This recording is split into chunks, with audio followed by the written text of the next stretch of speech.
एक नगर में सूरज सिंह नाम का राजा राज करता था। राजपाट उसे विरासत में मिला था। राजा दिन रात अपने ऐशो आराम में लगा रहता था, जिसके कारण उसके मंत्री उसका खजाना धीरे धीरे खाली कर रहे थे। राजा को इसके बारे में कुछ पता नहीं था।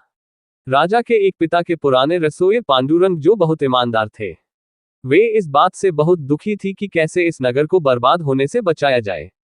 एक दिन वे अपने घर पर इसी बात पर चिंता कर रहे थे, तभी उनकी बेटी, जिसका नाम सुलक्ष्मी था, वह अपने पिता की परेशानी पूछ बैठी।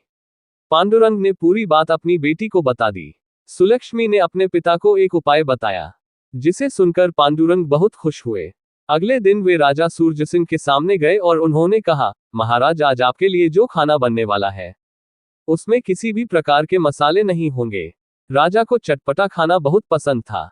उसने कहा, पांडुरंग, आप हमारे पिता के पुराने रसोइये हो, इसलिए हम आपकी बहुत इज्जत करते हैं। लेकिन इसका यह मतलब नहीं कि आप कुछ कहेंगे। आपसे नहीं बन सकता तो हम कोई दूसरा रसोइया नियुक्त करेंगे, आप जा सकते हैं। तब पांडुरंग ने कहा, ठीक है महाराज, लेकिन मैंने ऐसा क्यों कहा, इसका कारण तो जान लीजिए। कारण यह है कि आपके राज्य में कोई भी किसान मसाले की खेती नहीं कर रहा, क्योंकि फसल लगाने का खर्च ज्यादा आता है और मसाले बिकते नहीं है, जिसका कारण है मसालों का महंगा होना। राजा ने कहा, लेकिन ऐसा क्यों?